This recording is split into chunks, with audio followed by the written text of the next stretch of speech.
Going live. Okay. So I'll call the meeting to order at 6:32. And first thing is the approval of the February minutes. Any discussion on that? Okay, all in favor, raise your hand.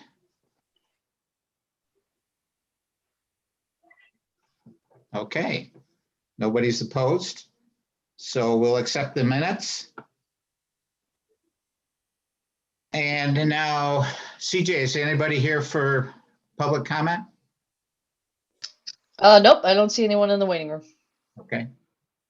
Has anybody heard from David Wolf and John Greenleaf?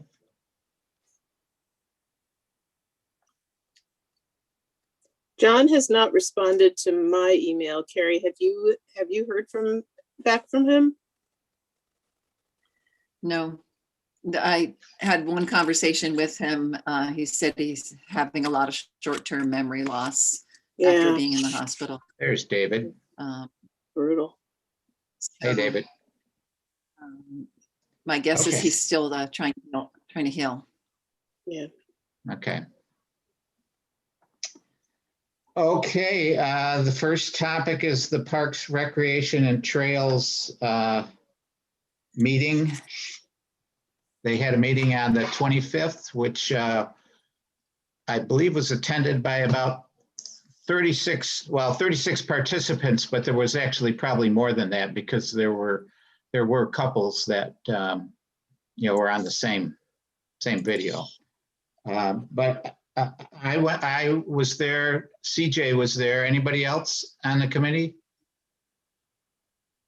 I was there for part of it with my wife, Chambliss. Right. Yeah, I thought it was quite good. And me too. That was good. So what they did was they made an introduction and talked about Myers, Salt Point, the ball fields, Ludloville Park, and the center trails, and the fields over by the town barn. And they made a little introduction about them. Then they split everybody up into 4 groups. And those 4 groups discussed each park within that group and talked about the best parts about them, the least favorite things, how they could be improved. And I think that, overall there were similar responses from all 4 groups. And at the end, they brought everybody back together and sort of summarized the high points. And let's see, I'm trying to think what was outstanding. There actually was not very much talk about Bell Station other than that people really thought that area should be preserved. Salt Point got rave reviews. Most people wanted it to be left as it was, the part that's west of the railroad tracks, but people also said they should do some development in terms of trails or whatever to the east of the railroad tracks. But overall, the consensus was people really appreciated that park, or I guess it's not officially a park. For Myers, that's sort of the star of the show for the town. And again, everybody liked it. There was some one thing about Salt Point that was controversial was whether hunting is allowed there.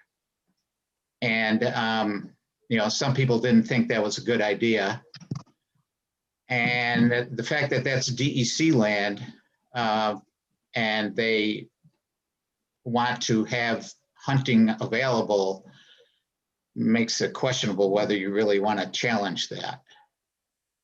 But there were a number of people that didn't think hunting should be allowed. Dogs off leash was also an issue. In terms of Myers, people wanted better bathroom facilities, I guess. There was talk about the campground there and whether it should be expanded or made smaller. CJ, do you have any other thoughts on what went on at Myers? You mean the discussion Yeah. there specifically? Yeah, I did put some info in the chat. So if you wanted to see the presentation, you can kind of see what they walked us through. And I did want to also, when you go to the Lansing Parks and Recreation that project site, there's a lot of good info there. And the one thing I did want to show you is mentioning Bell Station, because I know that's of special interest, to this council. What we did ask them to ask a number of questions about the Bell Station property, and people did overwhelmingly support having public access. And these are some of the things that they would like to see there. Maybe some hiking trails, walking trails, picnic area, kayak launch, things like that. So yeah, and that full survey is also available on the website. But yeah, I would characterize it as a really productive discussion, and a lot of great ideas generated. And we actually spoke with the consultants today and the Parks Department, and they're really digging down into a lot of great questions about operations and funding, and it's been a great, I think overall pretty good process. So stay tuned. I think the consultants are doing a good job of getting information out to people. So Yeah, the meeting is online now, and yes.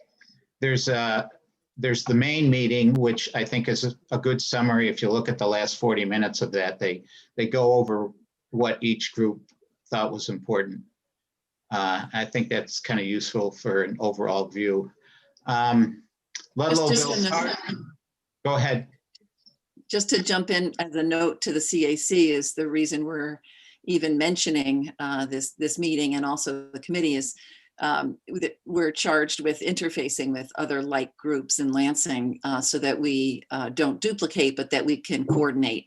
And so one of the likely areas, as CJ mentioned, is Bell Station. And, we don't know exactly what's going to happen there and when, but it's possible that they would have a role, and the CAC could have a role down the road. We just don't know.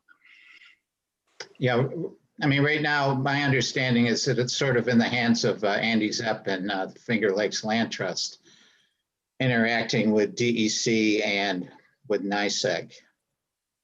So we're going to kind of see what develops, but hopefully that NYSEG will be willing.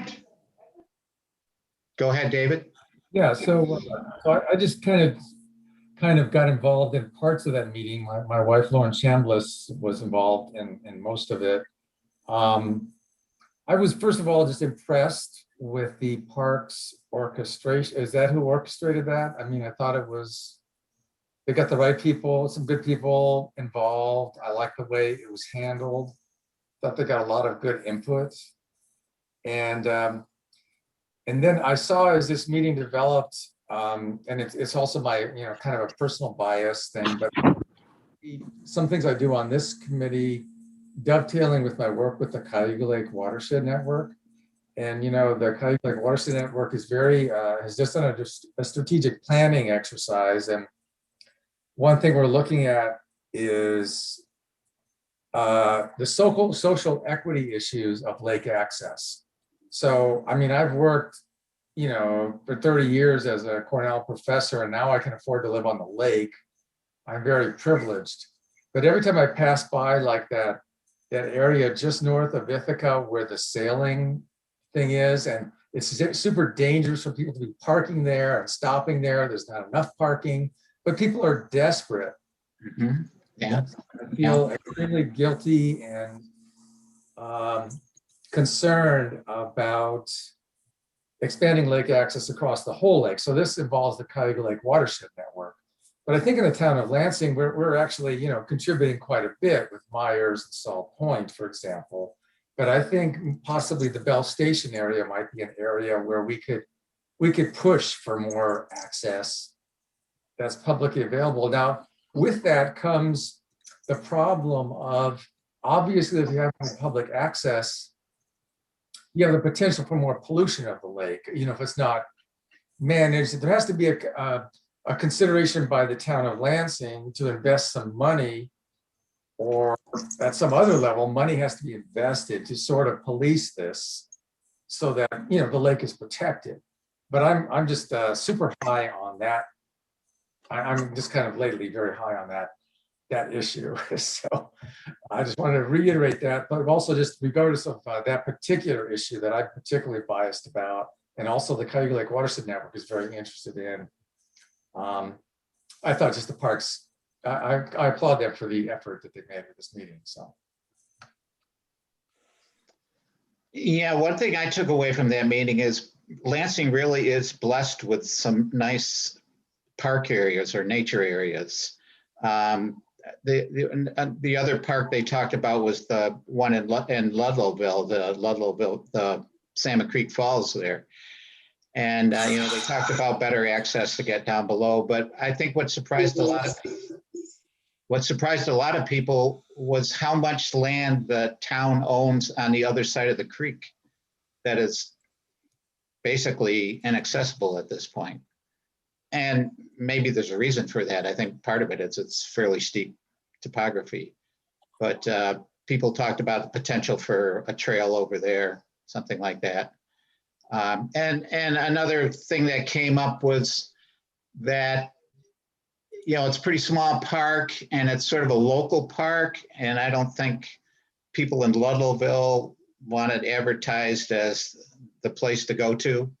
They kind of like the fact that it's sort of just a local for the locals, which I completely understand.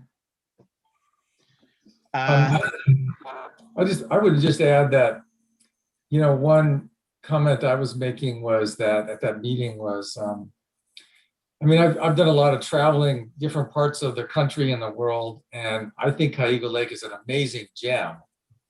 And of some of the spectacular lakes and scenic areas that I've visited, relative to the gem that it is, I think it has the least, almost the least public access. Yeah. Like in Malibu, where I went to high school in the Southern California area, and where the rich and famous of Malibu live, the beaches are public access. Yeah. We need to think about more about that, I think. But that's kind of a broad spectrum concept that I think I'd like to put forward with this committee as well as with the Cuyahoga Lake Watershed Network. Yeah, I totally agree with David, but I also agree with Tom that there are some gems out there, and we all know them and don't want to share them because they're kind of local things that, unless you live here, and Andrew's probably the one who knows most of these things, you just don't want these to become public access points, because what makes them so special is that only a few people can walk up to the waterfall that used to be on Cyril's land or something like that. And so balancing that, I think, is also important. I totally agree. You don't want to open up something and also not have the infrastructure and the actual financial support to maintain it, and not have a bunch of kids just coming there and smoking pot or getting drunk or worse. At some spot like Salt Point is a case in point where in this area, it was kind of it was pretty much trashed. So yeah. Well, I'm glad that everybody was so happy with the Parks and Rec, because Patrick, who runs it now, I think is doing an excellent job. And I, as a town board member, realize, as David had said, if you open up an area to the public, you have to patrol it, because it has to be kept clean, and people are not always the nicest when it comes to their trash or whatever. And so we employ quite a few people to keep Myers Park really in good shape. and also Salt Point. And I think it should be open access, and I think if the Bell Station gets to develop the way we want, it should be open access, but we also then have to put money into it Yeah. in order to patrol it, in order to make sure it stays Yeah. the way we want it to. Yeah. But it does actually, I think, in the long term lead to, well, I mean, besides just from an ethical standpoint, it's the right thing to do, but also it does lead to, I think, area becoming, even land values going up. It's got economic benefits, all of that. Oh, yeah. Regarding what David was saying earlier in terms of access, back of the envelope calculation, maybe 5% of Cayuga Lake has public access.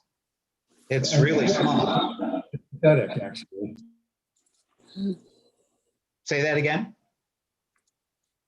I think it's pathetic. The amount. Yeah. Yeah. Yeah. I mean, I was frustrated with this as a, someone living in a, place in Ithaca for many years and liking to swim in the lake, and it's not right. Right. Yeah, for Tom, I ice fishing, it's maybe like 1%. I propose we move along because we have a fair amount to do in the rest of the agenda. Well, let me say a couple of other things about the meeting. They talked about the Lansing Center trails, and people really love those trails. They're extensive. The fear is that it's going to get developed all around there and get cut out. But hopefully that's not going to happen. And then the ball fields, they're talking about, this was a popular idea that was proposed, to have a trail that goes around the perimeter of that whole area. So besides watching ball games, parents or whatever can go for a walk, whatever. CJ, do you have anything more to add about the meeting? I would just say, just quickly, the town did put in a consolidated funding application. We were competing with the Cayuga Cliffs project for environmental protection funds back in 2019. So the Myers Park upgrades were not awarded. But in that, I learned a lot about the town and who uses the park, and the usage is just incredible. I mean, and they are just. And if you thought it was big in 2019, this past year was just incredible. Apparently, just kind of shattered all records. And 9.6% of our residential population is considered low income. And I think it really brings up some interesting questions. What David's talking about access, especially to the natural beauty, which is staggering in the town. And I will say also. That through the master plan process, the town is really digging into these questions of revenue and management, and the Bell Station parcel, and that is, I know that that's a real gem, and so the town and land trust are really thinking about how those kind of things can be managed in cooperation with DEC, and I just kind of want to let you know that the town is doing their best to really think forward and also be prepared for what I understand is going to be a big round of funding this summer called Parks 100, which is supposed to be funding for state parks and regional flagships like Myers. So we're going to go for it again if we can, to get funding to upgrade the restroom facilities, recreational opportunities for folks with disabilities, and really just do our best to continue to expand the offerings. So, yeah, thank you. Okay, well, so let's move on to number 5, current steps for the CAC. Revisit and review the Town of Lansing resolution. I'm happy to give a little preamble if you want, Tom. Sure, yeah, go for it. When Tom and I met about the agenda, we recognize, and CJ's mentioned this too, that a lot of what the CAC is doing is laying groundwork, and it's very slow. and some of it's very tedious. I think we, did a good job on the natural resource inventory, and there's some things that remain.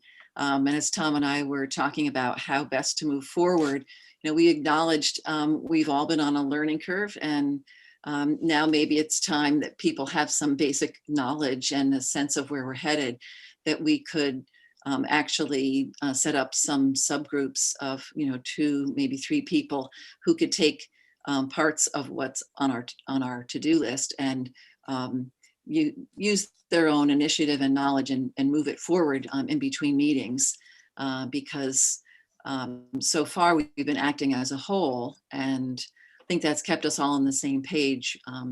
But now we can divide and conquer a little bit.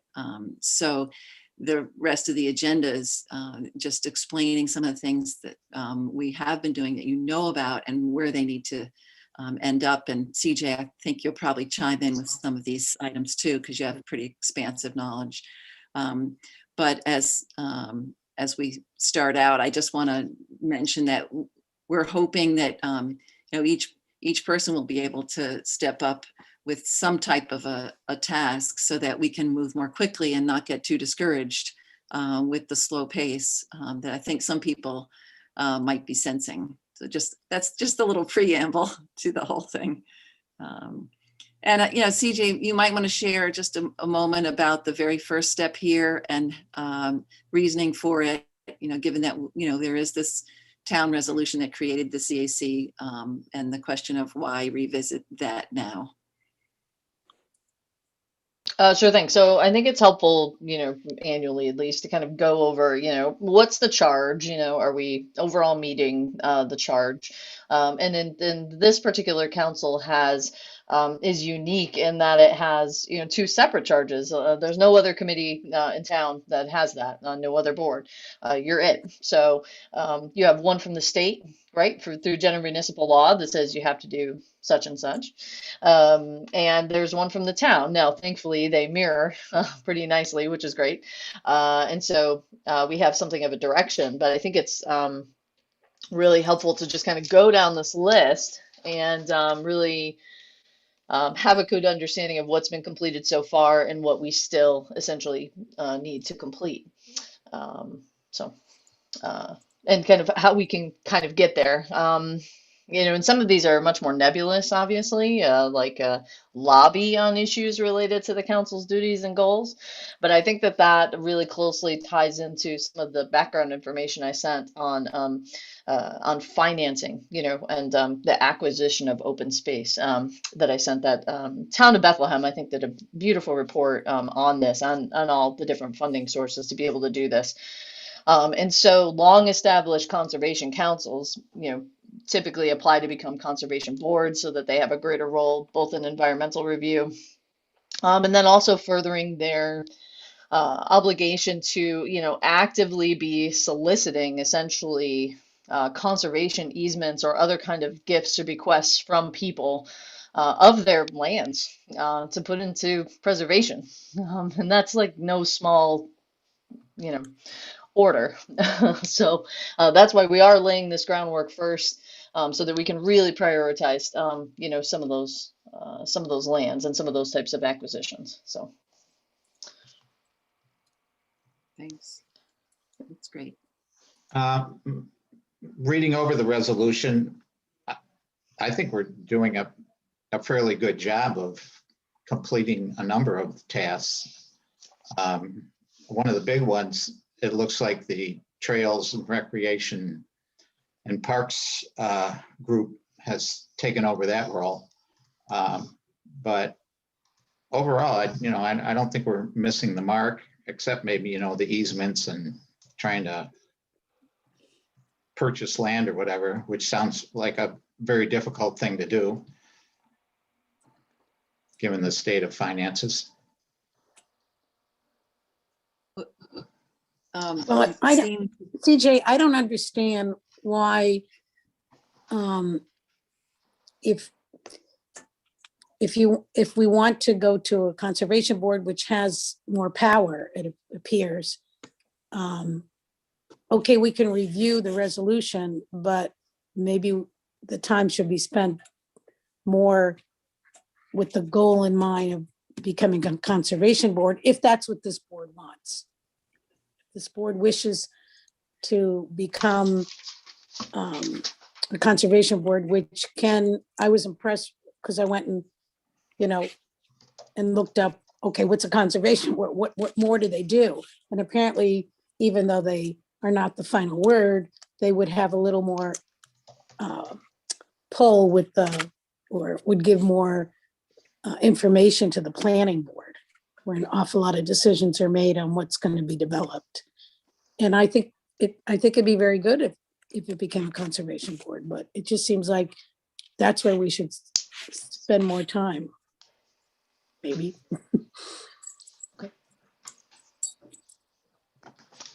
Okay, yeah, and to that end, that really, to do that, essentially we need to just fulfill the completing that inventory and map. And so I saw a couple great links that Karen had sent around about the open space index. And I think maybe I've inadvertently created some confusion because the open space index can be part of the natural resources inventory, and it doesn't have to be, it can kind of be combined into a single document. It doesn't have to be standalone. And so the work that Robin did on that open space index section, you could choose to broaden that further or kind of go with what we have currently. It's really essentially up to you what parcels you want to include in that inventory as essentially priorities for open space, either acquisition or prioritization. And yeah. CJ, can you clarify open space index versus scenic resources inventory, the difference, or are they the same thing, or what? I'm confused. Oh, okay. Yeah, no worries. So the scenic resources inventory is kind of just a part of the natural resources inventory. It can help inform the open space index. It can help inform the natural resources inventory. It kind of exists in this cool middle ground where it's basically a tool, right? It's a tool that we can use in different applications. And that's really what I want to kind of put a strong emphasis on, is that we don't really know how this is going to come in handy. I mean, in some ways we do, and in some ways we don't, right? So the foundational work that you're doing by essentially just taking inventory and then cataloging these existing open spaces, and from there, thinking about areas that you want to help prioritize, be it significant parcels like Bell Station or others, really helps kind of inform the broader picture. So what I would say is, relative to Andra's statement about becoming a conservation board, essentially all that the Conservation Advisory Council needs to do is to essentially present the natural resources inventory along with that open space index to the planning board and the town board, and essentially encourage them to adopt it, to pass a resolution saying that this is an official town document. We're going to use this in our planning work, and that's pretty much it. And then from there, you can petition to become a conservation board to the town board. We have to complete a open space index first. So yes, and I want to be clear, and I think what we need to do is just pull up GML 239X, which is very tedious at some level, not to me, of course, but and really look at the definition of what they're saying here. Hold on just a moment. So this is General Municipal Law 239Y, which makes a CAC into a conservation board, right? And here's our definitions, right? Open area, conservation open areas inventory, open areas map, and an open space index, right? So see how in this legislative language, you have the inventory of open areas within the municipality, and we've also included natural resources as our um, is the foundational basis for this as well. And then we have our conservation open areas map that identify areas that we have earmarked for preservation. Open areas are required to be set aside, publicly owned open areas, um, areas preserved by non-public organizations such as the Land Trust, and open areas having conservation, historical, or scenic significance. So that's where our scenic inventory comes in. And then basically what the New York State has done is take B and C and combine them into D. Voila, there you go. That's the open space index. So CJ, are you drawing a distinction between the open space index and an open space plan? Not really. I mean, you can call them, Okay. the same thing, as long as they're, the inventory of the areas. Ideally, we'd like to have some significance for some weighted prioritization, right? Like Bell Station is everywhere, right? It's in the comprehensive plan, it's in the natural resources inventory. We know that that's a very obvious priority, but are there others is kind of what I'm saying. Are there other areas? I just want to push back a little bit on this rush to graduate us from a council to a board, because I did spend quite a bit of time looking at these. There have been a number, as you mentioned, of these DEC webinars that featured communities that had done these more expansive open space indexes or plans. And I don't know, my perspective is that probably the work that's been done so far with the NRI is maybe scratches the top 2 or 3% of what depth and richness some of these really impressive open space indexes and or plans have done. And one of the things that they, and that's me just coming from my background too. I really would like to see something that is richer and more of a guide for us to establish ourselves as a board with weight. The thing that really came out for me in these different webinars were the sheer amount of both time and public input that went into these. And, while I think it's really good to keep ourselves on task, to have a checklist where we're going down and we've got, this point and that point and this point, I'm concerned about sacrificing quality for speed. So that's my pushback.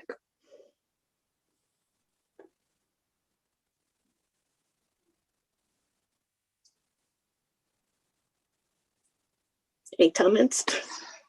No, I would agree with you, Karen. I don't think there's a need to rush anything, except I worry about all the development in town, and it would be nice to be more comfortable with, okay, we know these sections really are special. We don't want them developed. How do we make sure they aren't? And then other sections of town are going to be developed. That's all there is to it. Yeah. But no, I mean, it's shocking how many people want to develop in Lansing. I mean, it's just shocking.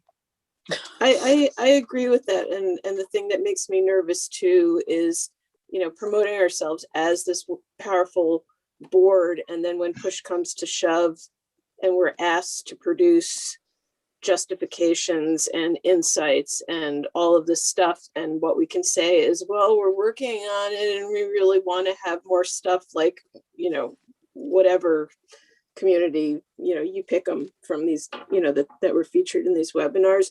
Those were really substantive documents that I think a board could lean into as guidance, in large part because it really represents the voice of the people in the community. And we're talking in those cases, the documents that had beautiful maps, gorgeous maps. And of course I was drawn to that. but also some really, I think some really deep work that went into them, represented 18 to 24 months of work, not just a template where you fill in the phrases and do a little bit of tweaking. It's really like, this is like, kind of thesis level type of work to get a really good one. Well, these other towns also, in Hudson Valley, they have significantly more resources and full-time staff that makes their inventories better. Yeah, and they can do really good planning as a result. So I'm saying that there could be some balance to strike between those two.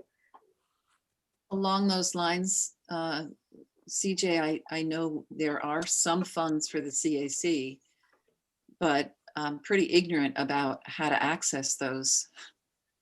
And I think maybe it's good for the CAC to understand, can we get assistance? I realize there's not funding like Parks, Recs, and Trails have just gotten, with a consultant, but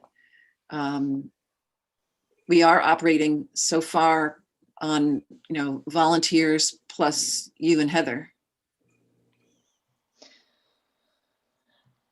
Yeah, I believe that's part of the resolution, and I can check and see what the deal is for a funding line. I'm actually not aware of that. So Section 4, CAC shall be provided with the following resources and funding. So it sounds like there is a CAC reserve account.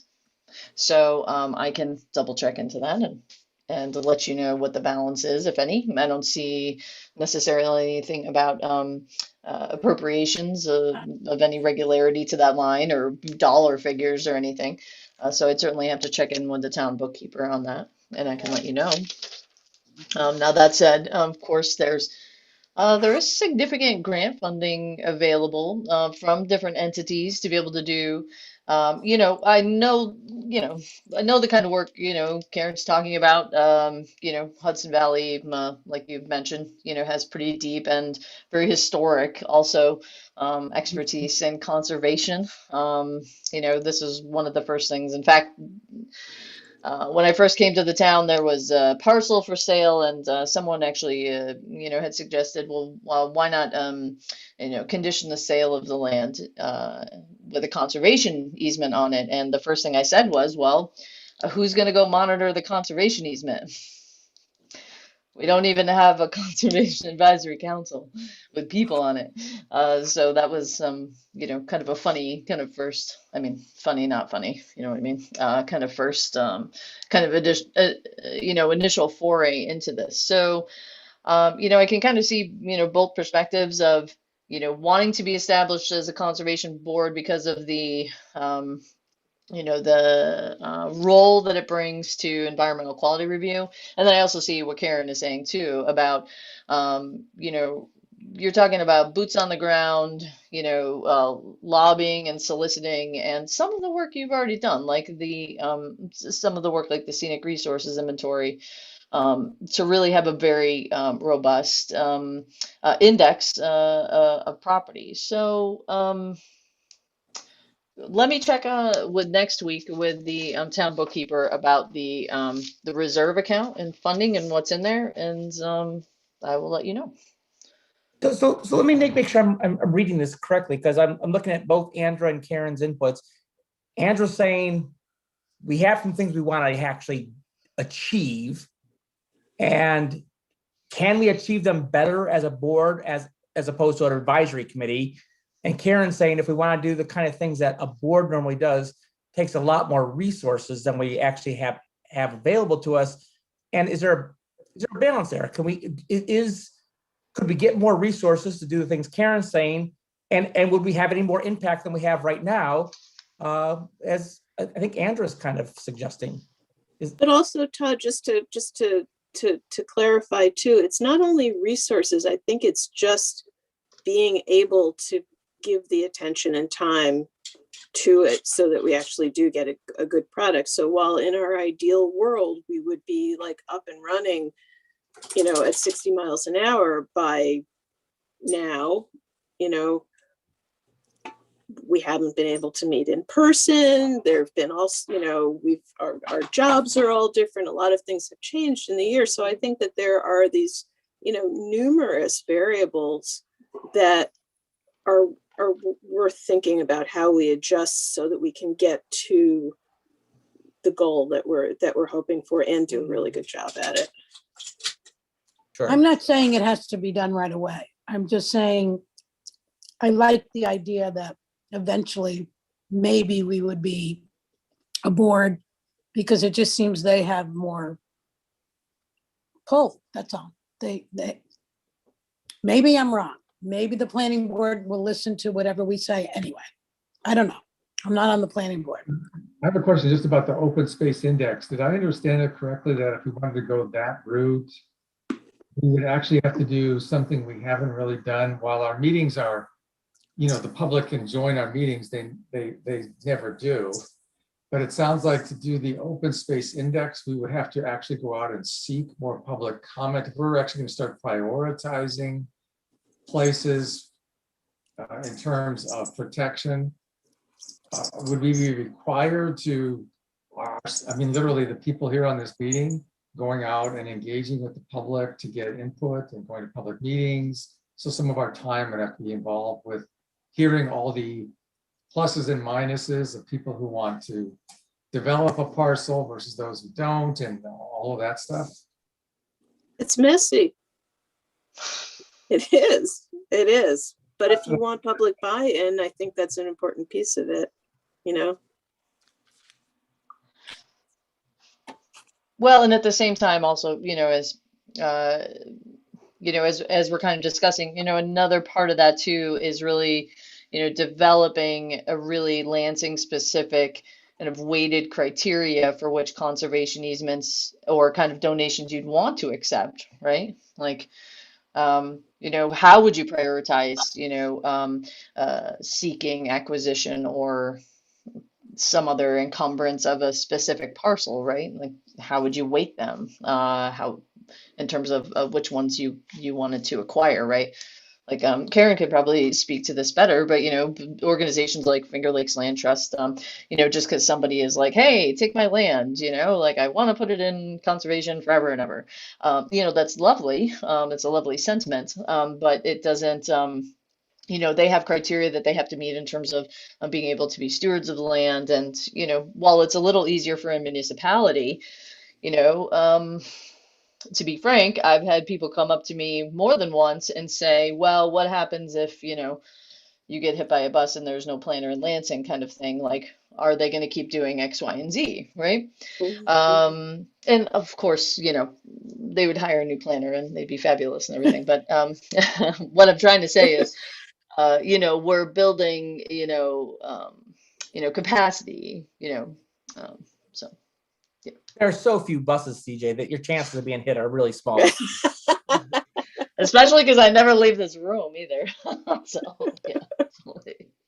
But Yeah. my thought Anyway, okay. process is not with convincing people to bequeath their land as an easement or whatever. It's much more helping the town plan better.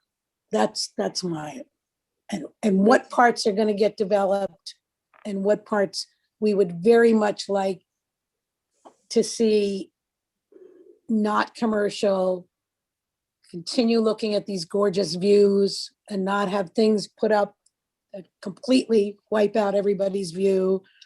So the scenic byway is like super important. Mhm. And somehow or other, I think that's, to me, that's the bottom line. It just is. It's not really, I don't think the town has so much money unless we raise the taxes to acquire a lot of land, but I think more to gradually and purposefully and thoughtfully develop our town. Okay, I just want to add one thing also, and some of this comes out of the work that I did a million years ago when I was in grad school. Early on, when I got on the EMC, back around 2000, the unique natural areas inventory, which I think most people are somewhat familiar with, that was kind of a secret document, and I had no idea about it. I'd owned my property for 10 years at that point. And when I came on the EMC, I discovered that I owned part of a unique natural area. There had been no effort whatsoever to reach out at that point to the people in Tompkins County. And it's, like 12 or 15% of the land area of Tompkins County is in a unique natural area. People had not been told what they were actually owning and or had the potential to be stewarding. And so it was a real game changer to change that model and give people that information about their properties. The difference here is that is not a regulatory inventory or game, the UNA. It's simply a designation.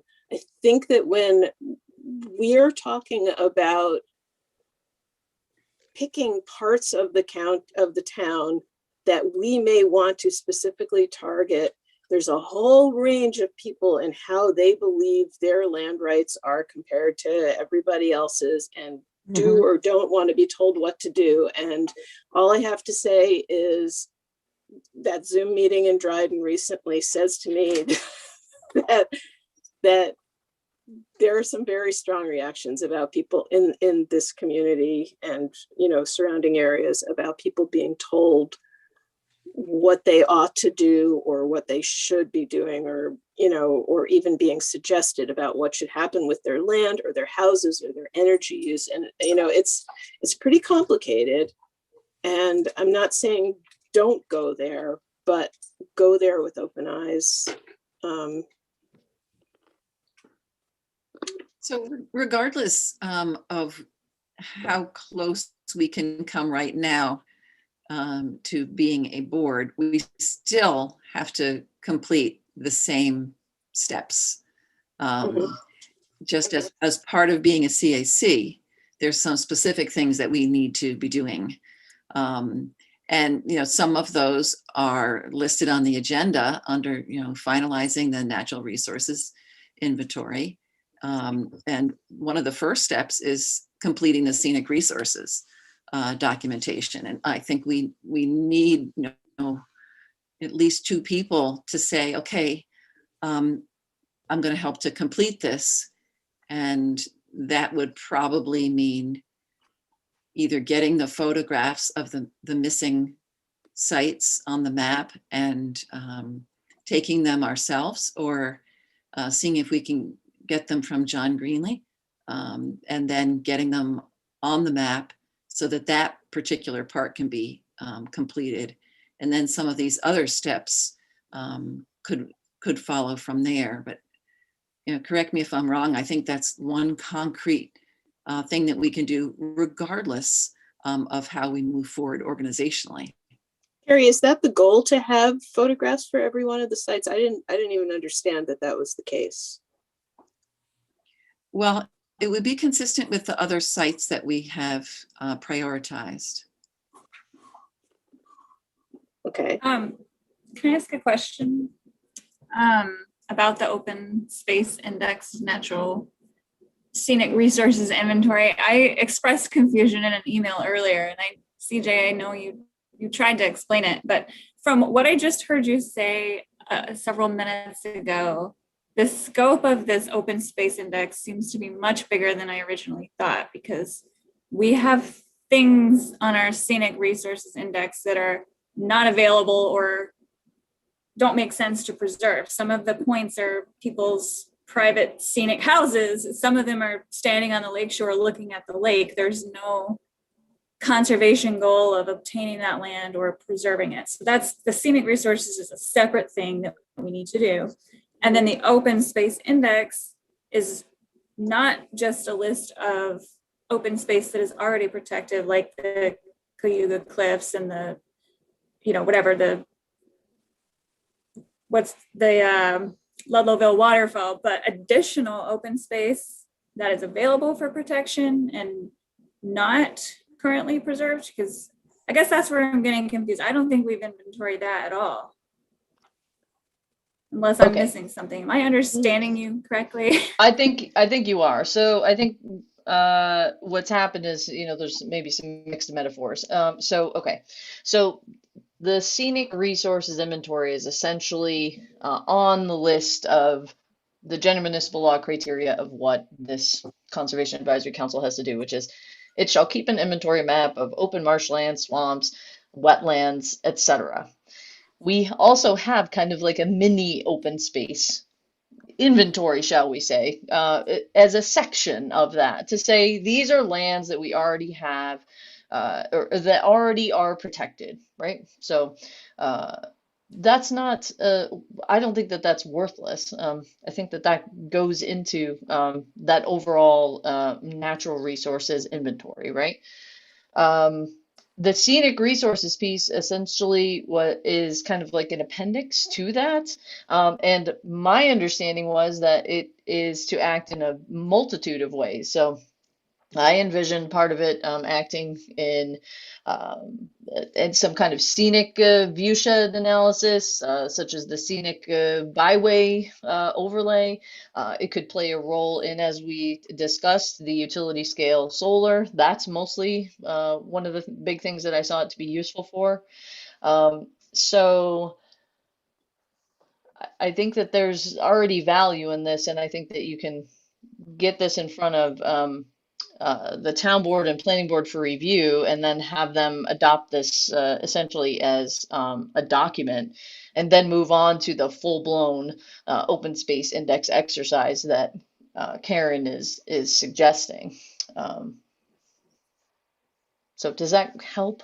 Does that make sense? Yes, I guess I wasn't aware that of the full scope of it, or maybe have forgotten, but it sounds like we still need to, as maybe it's a next step, or maybe it's further down the road, but we need to identify open parcels that are public or for sale or available for conservation, not just these scenic views that are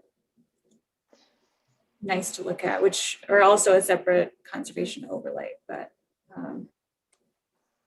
this is, I think I'm just trying to understand the scope of what the end product is with the open space index. Is it like that is it like the scenic resource inventory we have?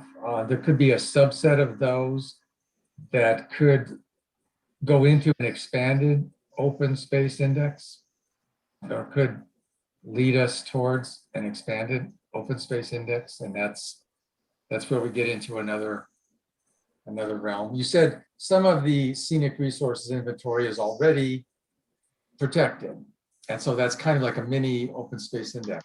Now, if we were to go to our scenic resources inventory and also thinking about the unique natural areas, and just saying, well, some of these we can push towards an expanded, and that would be taking us to another level. Is that correct? I think that's what I'm hearing. Certainly many of them are. Where we could go as a group to say we want to expand.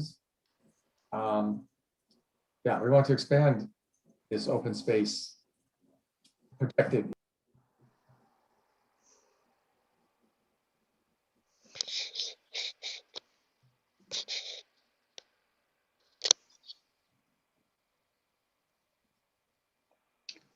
Well, before we go on to doing an open space index, I think we have to finish up the scenic resource inventory. Why can they not move forward simultaneously? If the scenic resource index is just a piece of it, couldn't some people be working on the larger document? Yes, you could get the natural resources inventory and the scenic inventory forward, send it to planning board and town board, and move on to the open space index. Yes, absolutely. Not telling you what to do, just yes. I think there's value in completing some of these steps, just like there's value in getting the NRI as close as we did in its draft form. I think there's value in getting the scenic resources documentation complete so that we as a CAC can have a sense that we have been accomplishing steps. Just psychologically, there's some value to that.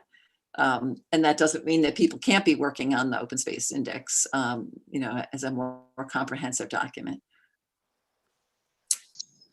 You have, I mean, there was not a single shape file in my office when I walked in May of 2019, not a one. So, the work and the maps and everything you've done with this document, and the climate smart communities piece, as well as the new clean energies piece, communities leadership round that we can examine, like all of this has tremendous value. So I don't want you to think that that's going to waste or is not used in any way. I mean, we're not doing as much analysis as we might like, but just having the data is just, is great. So thank you. I just want to say thanks. It's much appreciated. So yeah, I guess my pushback is just that if the work is going to grind to a halt because one person has a medical emergency and another person is extremely busy, we either need more hands on this one specific task, or we need to divide and conquer so that something is happening and it's not, 9 or 10 people waiting for a few people to do it. I initially intended to have more time to work on this, but my work is very seasonal and I can't set aside, the work that I do to live to work on it in this particular moment or in this particular season. So if people are really anxious to move it forward, then maybe we need different workers on it, because I'm going to have to set it aside for a little while. And I'm hearing that frustration, and I don't take it personally. I hear that people want to move it forward, and that's fine. I think we're shorthanded for the reasons I've already mentioned, 2 people being overwhelmed at work and one person being unavailable for health reasons. It's just I don't see that we can make a lot of progress unless something about the assignments change. While at the same time, we're limited in the size that the committee can be in the first place. So it's it's a bit of a catch-22, isn't it? Well, not necessarily if others are available and willing to step up. So let's just put it out there. Are there some folks who are willing to devote time to the scenic resources documentation and move that further along so that it can become an appendix to the NRI? I mean, I'm still, I'm still willing to keep working on the map part, okay. But maybe I've missed a couple of signals and I'm not even really clear on what still needs to be done other than get some more pictures in there that I have on my plate. So, I apologize if I haven't I think the most interrogated it more is to vote for whoever's not here at the meeting today and have them be the ones we vote to do the work. That's how I would do it. That's the only reason I'm here. I don't know. Your video was turned off, so maybe we should just consider that as a green light, Todd. I have unstable internet here, so that's why I'm turning my video off. But yeah, we could just vote that Robin's a slacker, not willing to step up. But I'm just joking, Robin. I'm just saying it's about to be nesting season, and I'll be working 7 days a week from now until July. Yeah, you're following the birds. That's fine. I totally agree.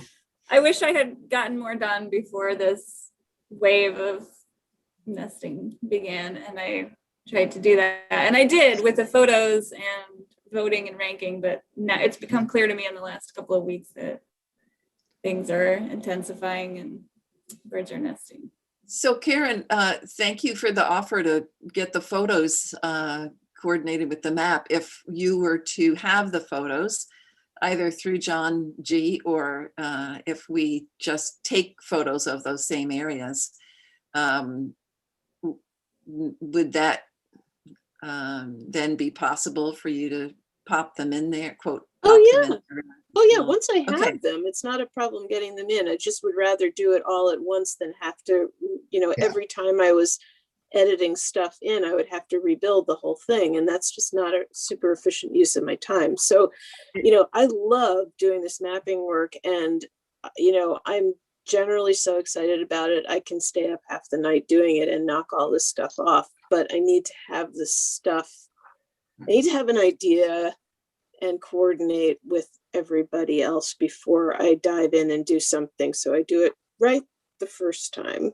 And I know we've talked about wanting to get the view shed stuff done, but again, I'm not completely clear on what it is that we want to be doing now, especially with this other team of people who are going to be going and doing the video work. So it's mostly just coordination. I don't think that for me it's time as much as being able to just know when I have the ability to schedule it in. So Tom, you sent out an email that I think Karen and Robin and maybe CJ were copied on, and also John G, about the missing sites. And we're not talking about a ton. My memory was it 10 maybe sites? Yes, but those were, I don't know if that's for the complete number of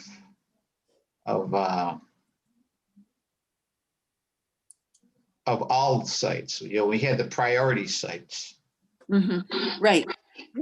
And maybe we can agree as a CAC for now, we focus on those high priority sites. And if we can't get the photos, then maybe people can volunteer to take photos of those 10, or split it up between 2 people. Yeah, Carrie, and Karen has done an awesome job, and so has John. But I wonder, is there a seasonality to this? Are there certain times of the year when these sites are especially picturesque and times when they're not so picturesque? We may need to take that into account, and it may delay this timeline. Well, John took his pictures before winter. And so it would really be great to get his pictures. I think pictures in the summertime or fall are more appropriate than just winter pictures, which is what we would be getting now. That's what I'm thinking. I mean, again, and do we really need all of the pictures, or are the pictures just one step in the process of helping us have something tangible to discuss? But if it's absolutely clear, that the view that John saw from Black Chin Road or whatever is killer, then, do we want to have the pictures so that somebody else can look through this inventory and say, oh, right, yeah, that's what that site looks like? Or do we want to just get to a list so that we can get the points on the map and those go into subsequent planning, pictures or not? I think the pictures are key. I think they're the most important part of the scenic inventory.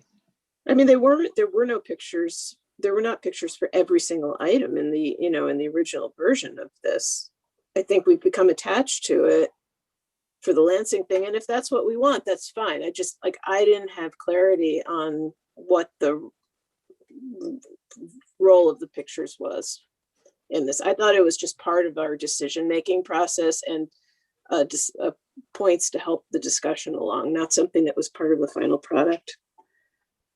Well, if somebody was coming at this cold and wanted to look at our scenic inventory, I would think the pictures would mean more to them than anything else.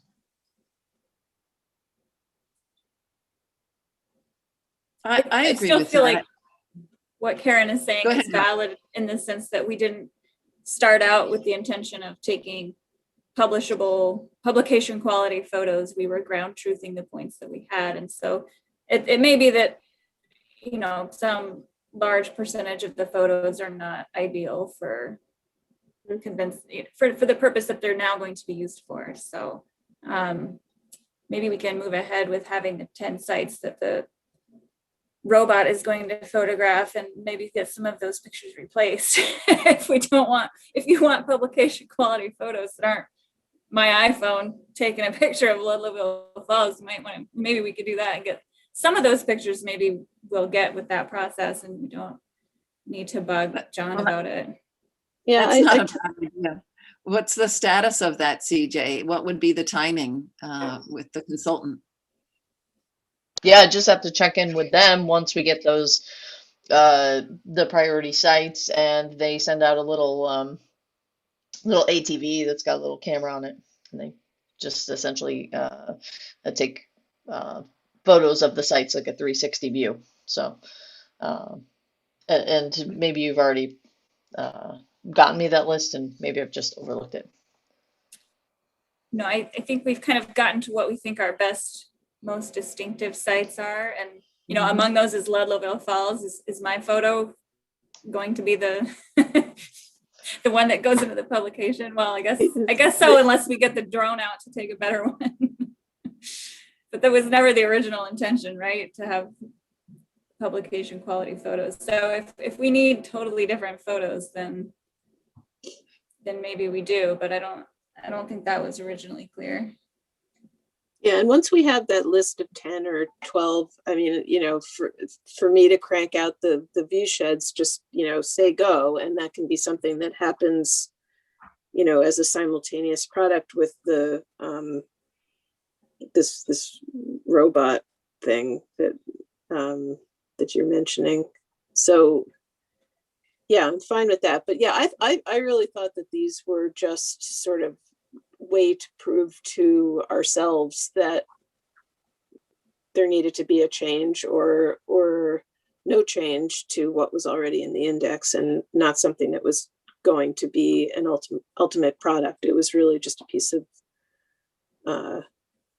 data to go into a final list. So that's fine. We can get pictures. I think we have to be careful that our views are not just like Ludlow Falls, a spectacular view, but it's not, Ludlow Falls is not going to be developed. And so I'm just coming from that point of view, that I want to make sure people realize that we have really incredible views in this town, and we don't want to ruin them. And I'm not saying Ludlow Falls shouldn't be in the, of course it should be in whatever index, but it shouldn't be a priority because it's not going to get developed. Not in a million years. I think they're two different things, actually.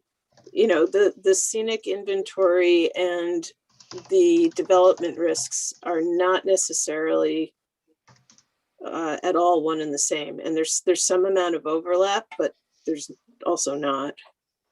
Yeah. I just don't want it all to be views of these gorgeous places. If we want tourists to come and see these places, of course. But if we want to affect the zoning and planning in our town, then I think we have to look at what everybody sees every day, and do we want it spoiled? Yeah, I agree with Andra, and I think this goes to Tom's point. Like, we want some photo. If people are going to challenge this, we want to have the best photos we can have for these sites. And I know that may drag things out. And I also agree with Karen. Like, let's get placeholders in there, and we can update them as we get. You know, the seasons are just right for those sites. But so I think there's both things, right? We want to get this out as quickly as possible, but we also want to have like a thing that like sells Andrew's point, like never ever destroy this view. Yeah, and I'm not saying get it out as quickly as possible either. I think we should do a good job at it. I just don't want it to be, like I just said, the places that will never be developed. Does it make sense, CJ, or not? Do I make any sense? Yeah. Absolutely. Like Ludlowville Falls is owned by the town. Like that's not going to be, no one's coming in there, and it's not like the town center lands where there was a quest for proposal, and it could reasonably thought of to be developed in some way, shape, or form. It's not. There's no request for proposal to we want to see condominiums that front the Salmon Creek at Ludlowville. That doesn't exist, right? Versus. You know, other areas in town that we know, I mean, people are moving here. We issued more building permits last year than we ever have, and we didn't issue any for months, So right? to So, kind of give you know, me like a real life example, we don't have, I don't think we have Rogues Harbor on the scenic resources inventory as a scenic point. But there's a proposed development across the street that could affect the historic values. So if it might already be too late for that particular parcel, but I don't think we went into the scenic resources inventory with the idea that we were going to capture all possible open spaces and then say something about it was scenic just to make a conservation claim on it in the future. That's a real change in scope of what we were doing. That's a good example. I think we've got a very important historic site, giant truck stop being proposed across the street. It's like bizarre. I had no idea the Cayuga Lake Scenic Byway even existed. And if that exists, why isn't that in our inventory? I didn't learn about this byway until a week ago. So, I guess the waters are getting muddied for me about what this exactly is supposed to do. I hear Andrew's point about making it a conservation document, which it should be, but that's to me seems like that's more of an open space index piece of it, and the scenic resources need to be scenic. And if I don't know. We've already decided what the places are that are scenic, and I don't see us opening it back up for additional places. So to what extent are the ones? A lot of the views that we've taken are along the scenic byway. They are. They are. right. Which apparently some of us didn't know about until recently. So is that something that needs to be part of our scenic resources? It sounds like it may cross other municipalities, I'm not sure, but is that like a linear, roadside byway that we need to be? It's basically 34. It's basically 34 and 34B. 34 coming up to Rogues Harbor, and then 34B continuing up. That's basically what the scenic byway is. There's a sign right there at the yeah. Yeah. I'm sure I've driven past it. To throw yet another, another interesting angle to this, there is this proposed feasibility study that's going on right now for the Finger Lakes Heritage Area, which we would obviously be a part of, but there's also an existing heritage area that's the canal corridor that we're smack in the middle of because of Cayuga Lake. Yeah. So something to think about there too, and it's probably worth having a whole other discussion, not at this meeting, about how we might weigh in individually or as a committee to the request from National Park Service. I saw that topic come through in an email and haven't had time to investigate it, but that does sound like something that would be of interest to this committee. I'll make a note of that for a future meeting. So just to summarize, it sounds like, people feel like this should be a quality document. And on the other hand, I am hearing on the part of a few members and CJ that development pressure is very real and increasing, and that it's time, or maybe overdue. We're overdue for having some kind of guiding documents because of that mounting pressure. My personal take is that a B+ job that can be amended in the future is better than having nothing available at all. And every month that we wait, we don't have anything registered with the town or the planning board. And so in our day and age, all documents can be improved and amended as we gain better photographs and new information. So, we're this far along, and my vote would be, let's get it to the point where we can append it to the NRI and then get the NRI moved through the town system so that we have something. And then maybe, you can correct me, Andra, but can't these types of documents be improved in the future? They're not completely etched into stone, right? Right, yeah. Yeah. I assume so, yeah.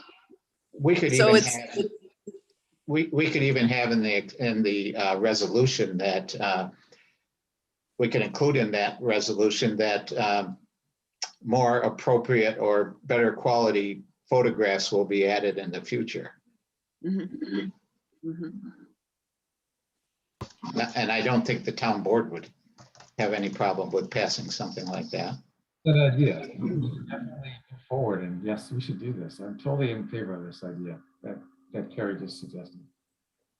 So should the scenic byway be considered as a part of the scenic resources?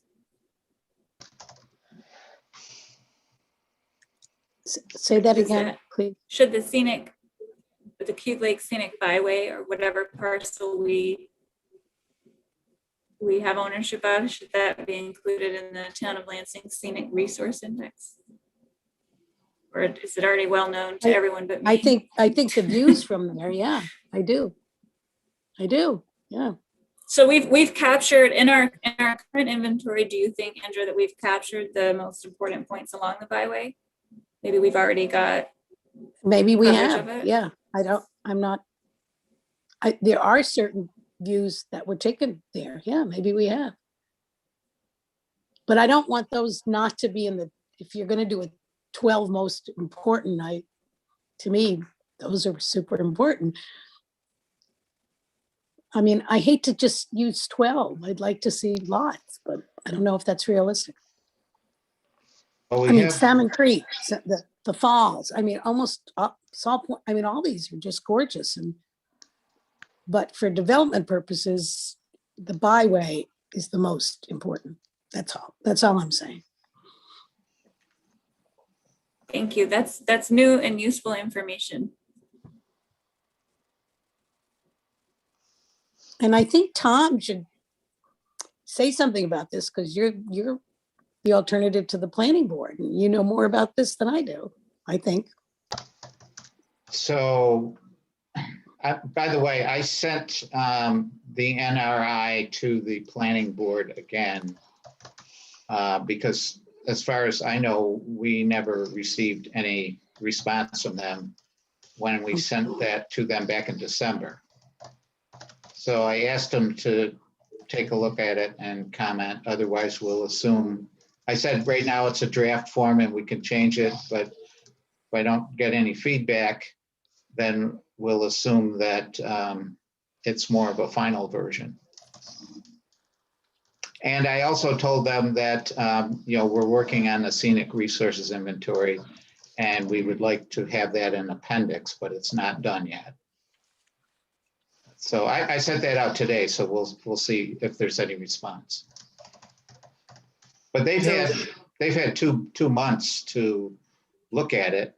And CJ, have you seen any response? There was some comments, and I think you sent the link around to that, and I think there were some comments from Deb Trumbull, the planning board. Okay. I think so. If you just go to that link, you should be able to see the comments on the side. Okay. Was this recent or just, I mean, just generally, she was the only one that I saw comments, but perhaps others will now that you've recirculated it. okay.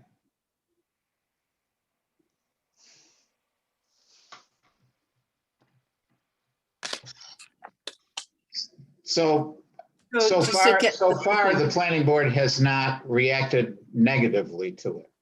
That's about all I could say at this point. That's No. good news. Certainly not. Yeah. Good. And we hope that they're going to get another part, an appendix.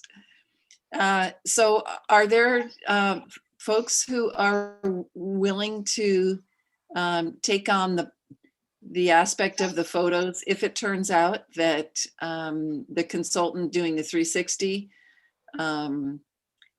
it really can do only 10?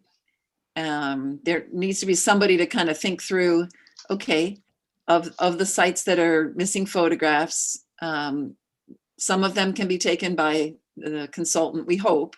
But if that's months in the future, we either need to take the photos on our own or figure out a way to get them. Anybody willing to take that on? I know, Tom, you said you're willing to help a little bit. Yeah, I'll try and get a hold of John and see if he can give us a flash drive with the photos on it. Okay. And my guess is they would be nice photos. So I think that would be the first thing I would try. And then if we can't get through to him, then I guess we'll have to go out and take some pictures and put them in, hoping that in the future, when the weather gets nice, we can have some better photos. But I agree with you, Carrie, that we should get something done with the scenic resources inventory. Mhm. Okay, and then Karen, you said you're willing to do some view sheds. We have about 20 distinctive sites from the last meeting. We decided to go distinctive and then all others. That's just how it ended up being.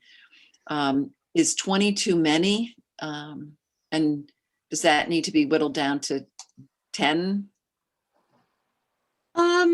I mean, it sort of depends on the, sorry, I've got a really whiny dog right now. It kind of depends on what level of quality and detail you want. So there's several different questions. One is, do you want it so fine grained that, you can say standing in this particular place and you look between these two trees, here's what you're going to see. Or are we going to be, hold on, I gotta get the dog out of the room. 1 minute. Come here, come on, go. Go.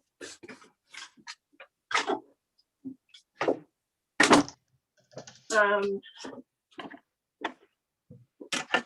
we want it to be just general, or do you want me to, to go into a lot more detail and make it, provide leaf on and leaf off views? Again, it's kind of like what's our goal and what are we hoping for in terms of the usefulness of this, like how and where is it going to get used? So yeah, I can do 20.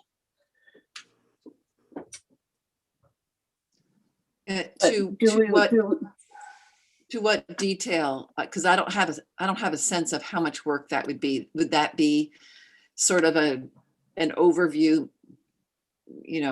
Not necessarily leaf on, leaf off, very specific. I'm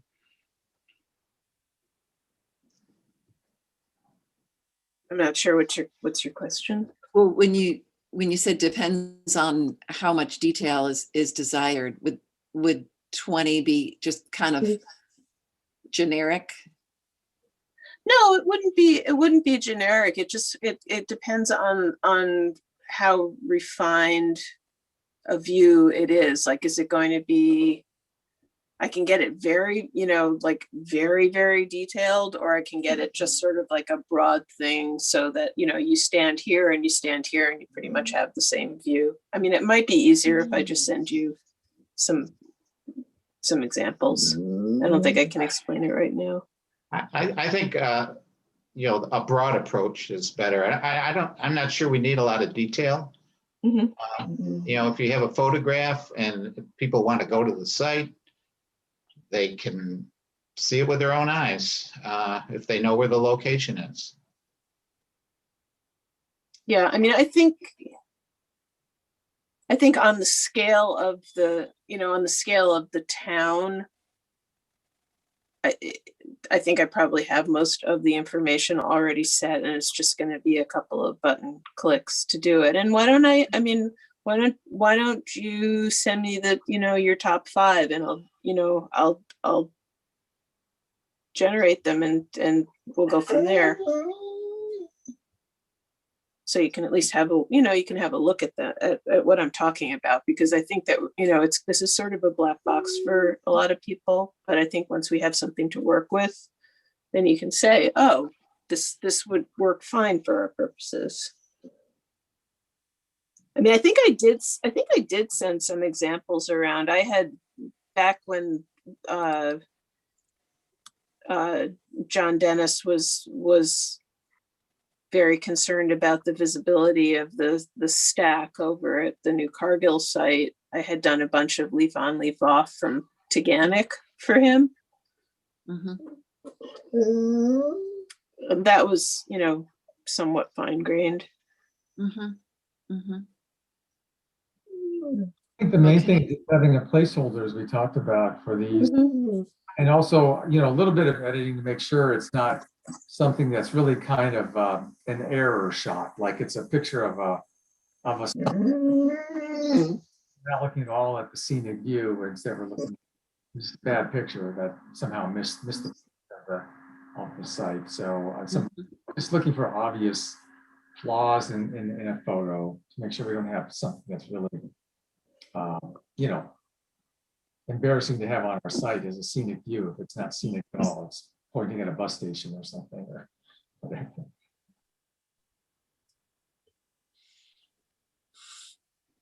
CJ, do you have an opinion about the detail in the view sheds? Does it seem like whatever we can present at this point for the top 20 would add value to the appendix? I mean, yeah, I would say that this, council determined what those, views, those priority views were, based somewhat on the county scenic resources inventory that was done some time ago, and essentially clarified that, and went through, I think, fairly meticulously through all the viewpoints, or all of the, recognized points that you wanted to document. I'll say this about the mentioned a couple times the scenic byway overlay district. So we don't necessarily have to have a continuous view there. We don't. It doesn't need to be, kind of a linear view of the entire thing. We can go on to Google Maps, certainly for that. But rather just having important spots will help the planning board identify through their zoning process, which they will then in turn take to the town board to inform the actual geographic scope of an overlay district, for instance. In some places, maybe it's both sides of the Cayuga Lake Scenic Byway. Maybe in some places it's not. Maybe it stretches right from the town line to the town line. That's a good question, right? Is kind of what the geographic scope, and then also, to what extent the regulations for that district would sit as an overlay on top of the existing zoning, right? So your work here as these kind of foundational things to capture those points along there helps drive the rest of the discussion forward, right? You don't have to come up with all of that yourselves. You don't have to decide where the scope of that. The planning board may come to you and say, hey, we're thinking about this, this type of overlay district or this type of overlay district or whatever. They may say, look, we don't have any critical environmental areas. There's only just Coy Glen. We think that Lansing should have, a couple of those. Wouldn't that be fabulous? And so they could come to you asking about that too. So I think what I'm saying is, the work that's being done here and, the really foundational, um, cataloging helps inform the broader planning conversation. So I would anticipate, that Tom will be coming back to you soon with some language that the planning board might be working on that you could help essentially craft. So does that help? Does that make a little more sense? Hey, CJ, since, if I can take like a 10-second geek question break for you, my equivocation is around whether I do the view sheds with LiDAR or with the 10 meter. And so do you have LiDAR from Sharon for the town? The best one I know, yeah, is I think the county, I don't know what the best one for the town is, or the best the county has. I think I've seen 3. Let's talk offline about this, because I'm Sure. just downloading Yeah, no worries. tiles one by one if I do it with LiDAR, and I don't want to take the time to do that if I don't need to. I have a drive somewhere of all the tiles that New York State GIS sent me, and I'd have to dig that up. Okay, all right, okay, end of 10-second break. Okay, So, so, so what we have now is we have Karen's map, and you click on a site, and you see a view, and there's a short write-up. That to me is like the basics of what we have. How much more do we need than that?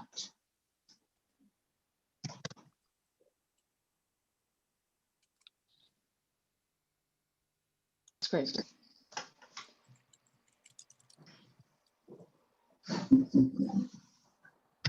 So I envisioned the map as the place where a lot of the information lives, and the document can refer to the map for,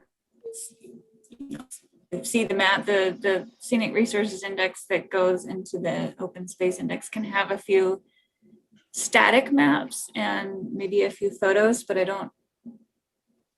does it need a paragraph for each and every point? I think that's a good question. We have what I would call photo captions, or just very short descriptions. Do we need text for each and every point? Should it be on the map? Should it be in a document, a Word document that gets inserted into the? I guess what I'm trying to say is it redundant to have it in both an interactive map and a static document? Do they need to be in both? It would be helpful, I guess, to have some guidance on what the document should look like. That interactive map is on my work account. It is not officially part of the town's project, and it would need to get moved over and changed in order for that to happen. Again, this was a means to an end.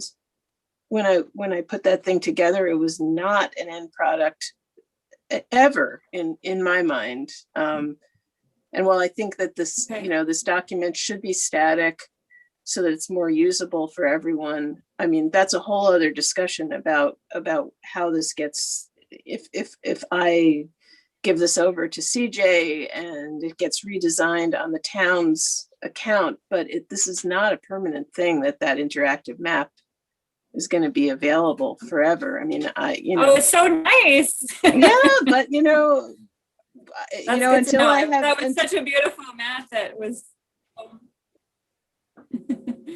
I mean, we can move it over, but I think we need to keep that in mind that, like, that's not a permanent thing at all. That's completely on the on my work account, which is, could go away anytime grant funding runs out. So just know that,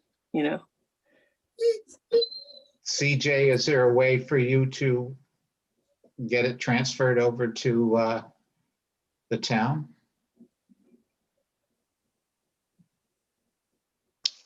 Sure. I'm sure that we can make that happen. There's no risk of that happening right now, but ultimately, I mean, if you're going to say this is going to be a town document, it needs to be a town document, probably not while I'm still working on building it, but eventually. Good to know.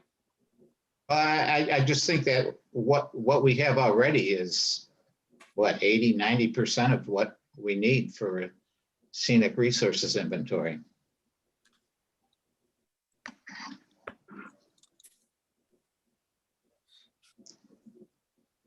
And I don't know. I don't feel like the descriptions need to be very long. Some of them are probably okay the way they are. That's just my thought. Maybe people have a different view on it. Did you have a different view, Robin, of the descriptions? If we're not going to necessarily have that map available, and maybe we do, maybe we don't, but I guess I was envisioning that the interactive map would be something that people could explore. So if that's not the case, then I guess what I see that it could benefit from would be to have a map that would maybe have like the best spots as gold points, and the other spots could be just blue or some other generic color. This is our map of scenic resources, file available wherever the file is going to be available, and then a table of all the sites with their short description and maybe their coordinates so that people can look them up if they want. And then I guess it's a good question for the group would be, what else does the scenic resource inventory need to have? Does it need to have a photo and a photo caption for all of the sites? That probably wouldn't take too long to put together. If we want a paragraph about each site, that would take a little bit longer. So yeah, I think Tom's asking good questions about what does need to be in there. And then further down in the document, I had envisioned some kind of view shed analysis map, or maybe a group of maps that would show, here's the point, here's what's visible from this pie slice around the point, and anything developed in that pie slice is going to be compromising the view. So kind of some kind of document about view shed analyses. And then I didn't have anything else envisioned for the index. If you can think of other things that should be in there, now would be the time to put it on my radar.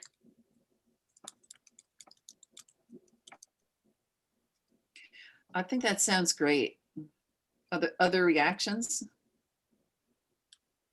I mean, I could certainly add a paragraph about the Cuba Lake Scenic Byway if we feel like, that's now worth highlighting as a scenic resource. We can put in a little blob about that and say many of our points correspond to the best views along the scenic byway. So that could be an additional paragraph that goes in there. And as we see this as representative of the best views on the Cuba Lake Scenic Byway, because I don't think I've mentioned that anywhere. That would be good. I didn't know about it. Mm-hmm. Yeah, you can pull that language right out of the comprehensive plan. There's like a whole paragraph right in there. Well, clearly I didn't read the town plan. Come on, Robin. Why aren't you fully versed in every word? Yeah, it's so very short. Oh dear. And there's a lot in it. I mean, that's the thing about the comprehensive plan is, there's tons of stuff in it. Some of it breaks in one direction and the other, right? Some of it is nebulous, right? So, but that is not. So that's pretty clear. Good. You got those Okay. pages, right? The extracted pages. There was like 12 pages that I was like, okay, these are like very clear, hopefully helpful for, it was like pages 40 to 46, 68, and 70 to 76 that are in the comprehensive plan that just pertain more or less, well, they have land use components, but that are really geared towards CAC. So those are in that little thing called, pages from comprehensive plan. So hopefully that was helpful. Mhm. That was great. So I guess I can just again, maybe I just am not, it's not sinking in, but a real brass tacks question is if the map that Karen is hosting for our internal analyses is not going to be a public document, even if it gets moved over to some town server, will it have those interactive photos, or do we need to put the photos in the document and it's going to be a 30-page document full of photos? Like, what is the end goal for those photos? I'm asking people to tell me so I have some idea of what I'm supposed to be producing. I'm envisioning a static map that, this would be a document that could be printed off. And there would be the dots along the lines of what you described of the distinctive views, possibly of the other scenic views. And those distinctive views would have descriptions and photographs and coordinates.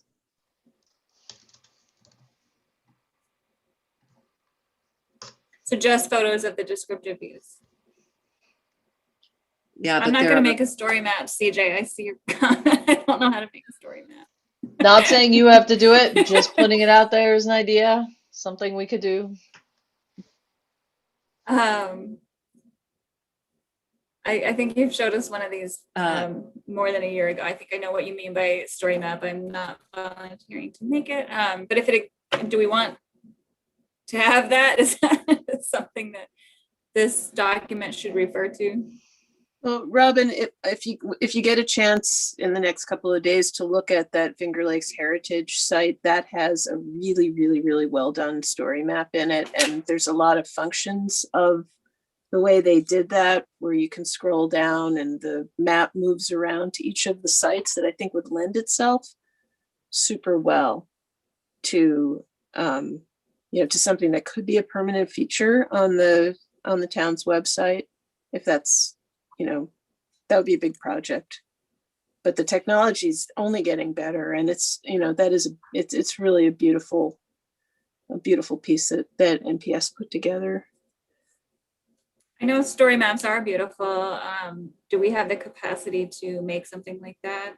Yeah, they're really easy. I mean, somebody who's not me, they're willing to make that. Right, that's like part of my job, but yeah, they're not terribly hard to do. It takes time because there's a lot of moving parts and bells and whistles, and again, if we're gonna need to figure out a place where we're gonna store all of those photographs, not on my work server, so there will be some moving stuff around. Okay.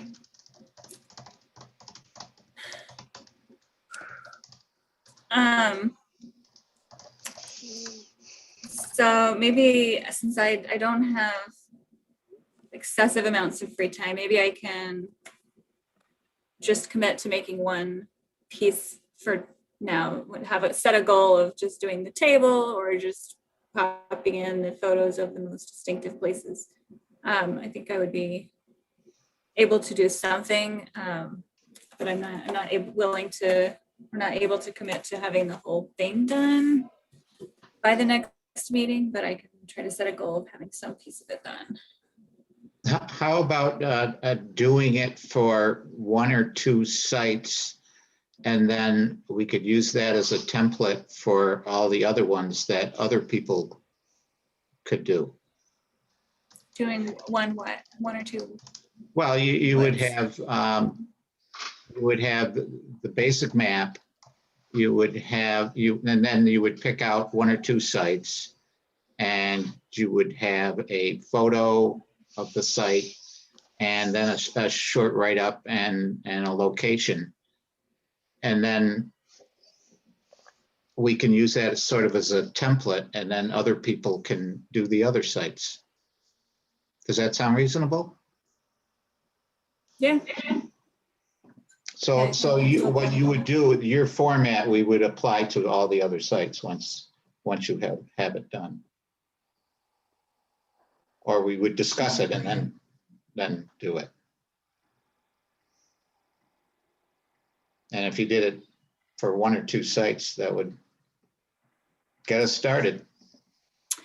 Yeah, I mean, why don't I start with Leadville and Myers, maybe Salt Point, just ones that I know well, and plop those in there. And if you guys like that, you can pick some other sites in your own districts to do. Mhm.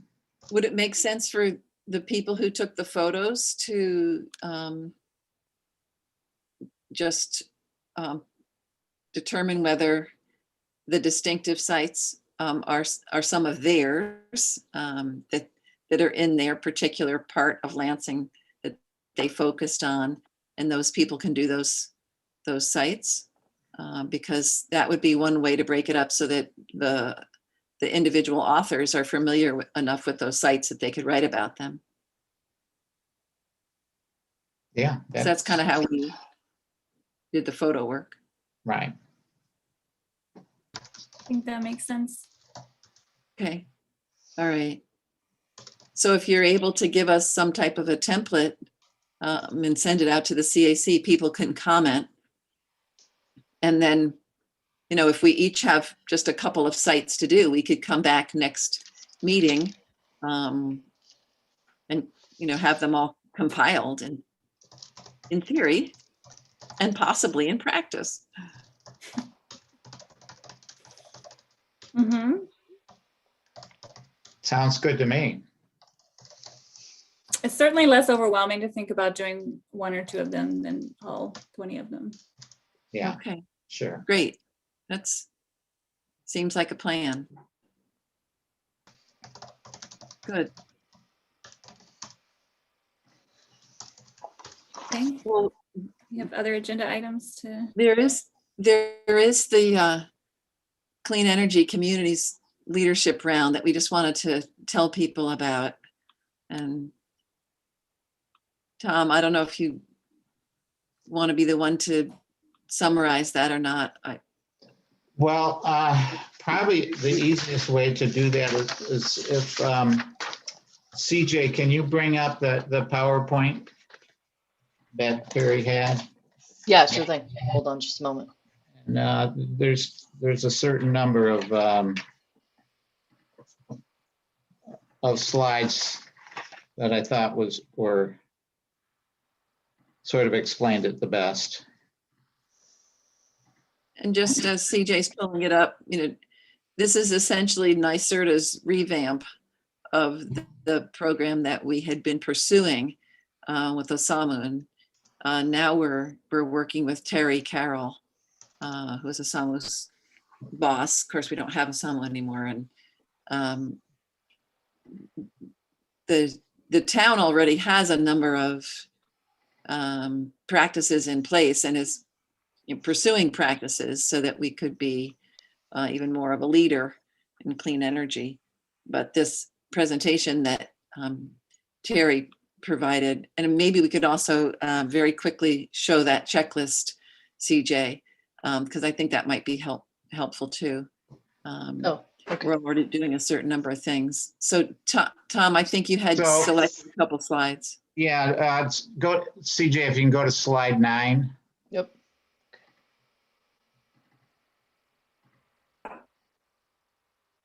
So yeah, this is what it's called. There's $800,000 available, and it's for the southern tier.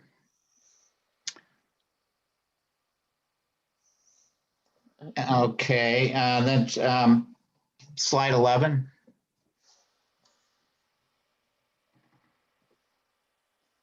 So this is how you get funding. There's designation grants that are worth $5,000, point-based grants, and action grants.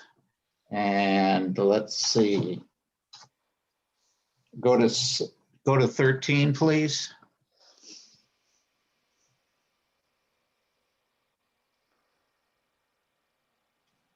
So this is, Sorry, this is 13. yeah, okay. So we are not a large community. We're a small to medium community. So if you tabulated all of these points, you could get $100,000. But this money is all available on a first come, first served basis. And so there's a number of municipalities you would be competing against. And we are 40 per region. We're the region for us would be the southern tier. So 40 municipalities, small municipalities could get $10,000 if they came up with 3,000 points. And then it goes up from there. So those are the point-based grants. Then slide number 14 is the action grants. How many points do we have now?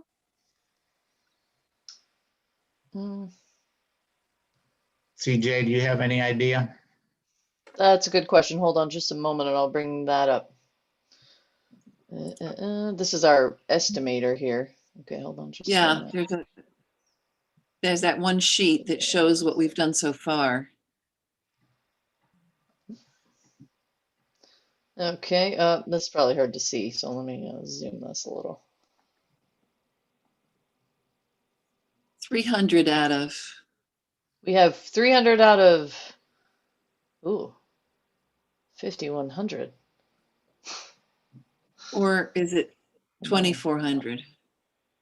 Oh, potential is how many we can, okay. This is how many we can achieve based on our size, or, I don't know that I'm fully understanding. But. Yeah.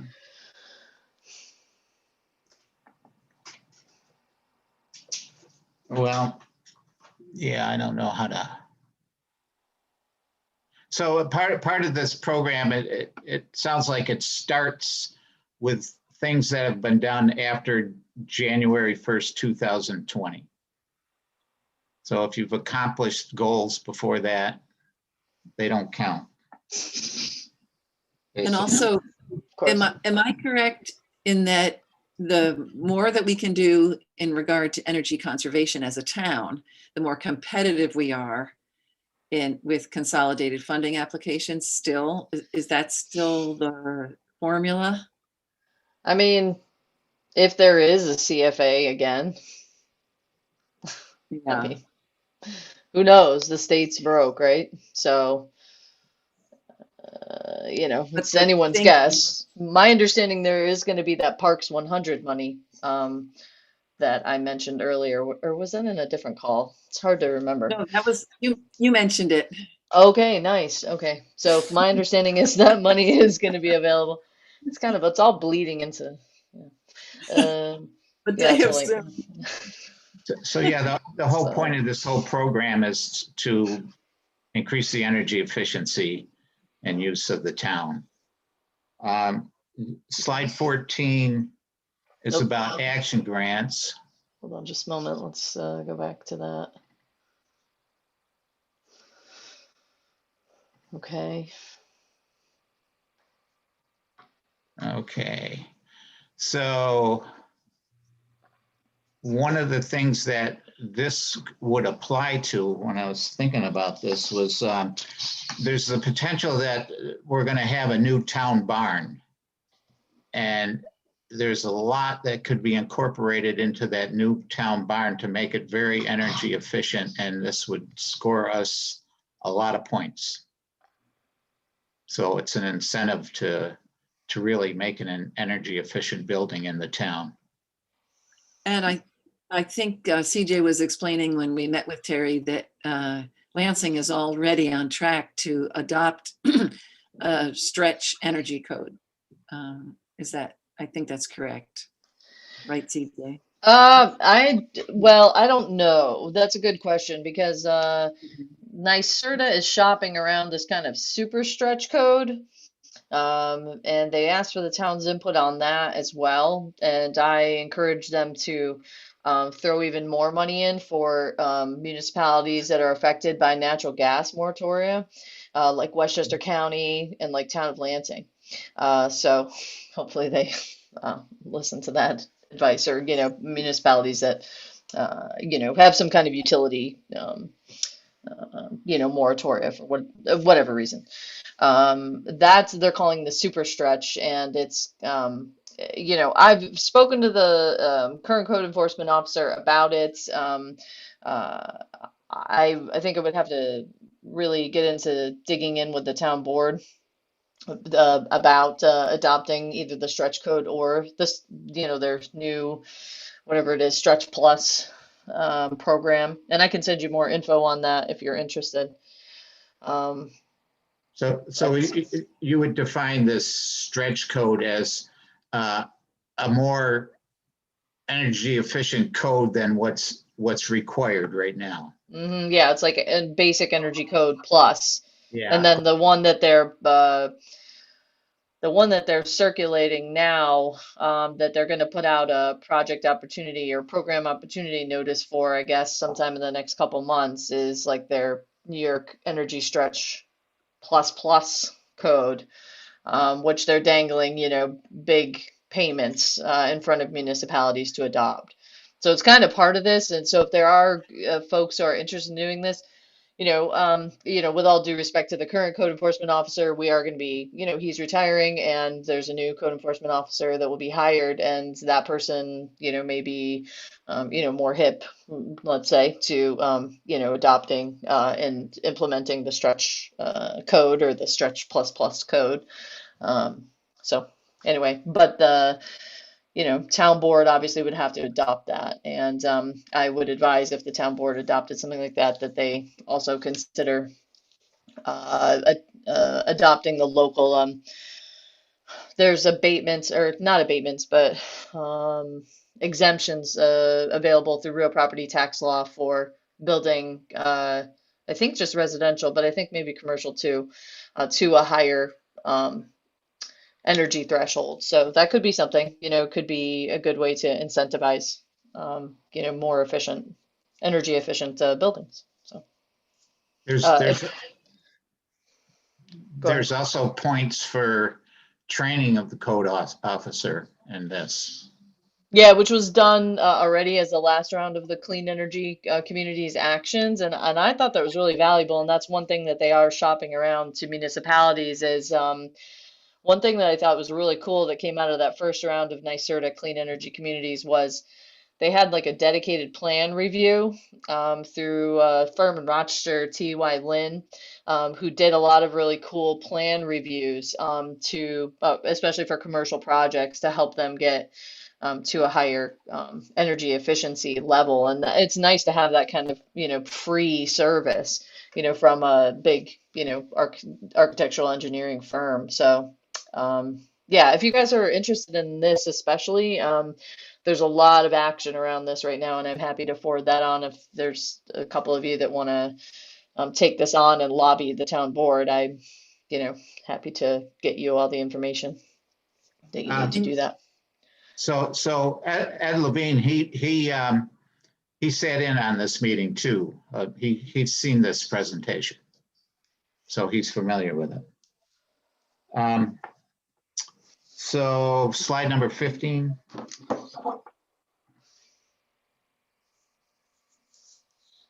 Just description of how to apply for grants.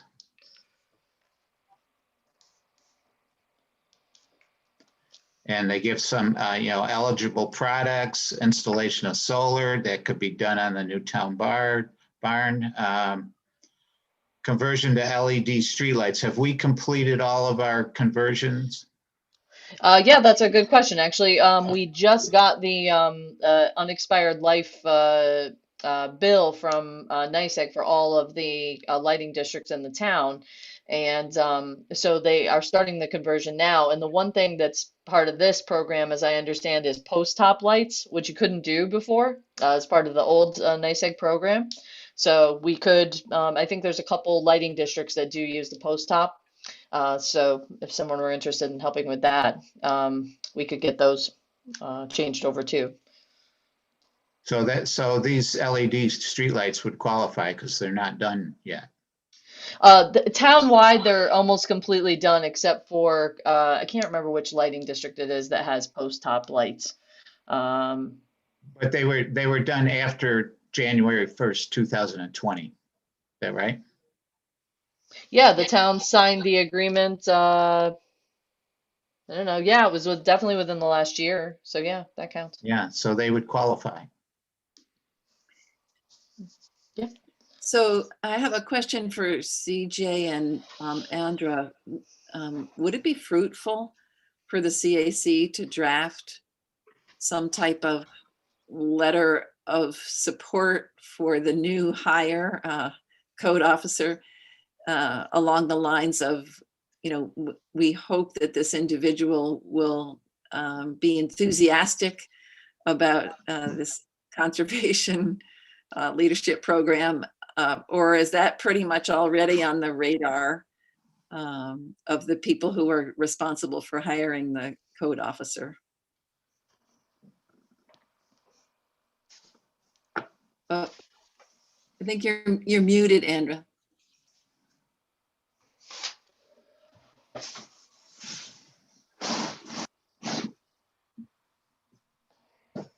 I think we can hear you now. No.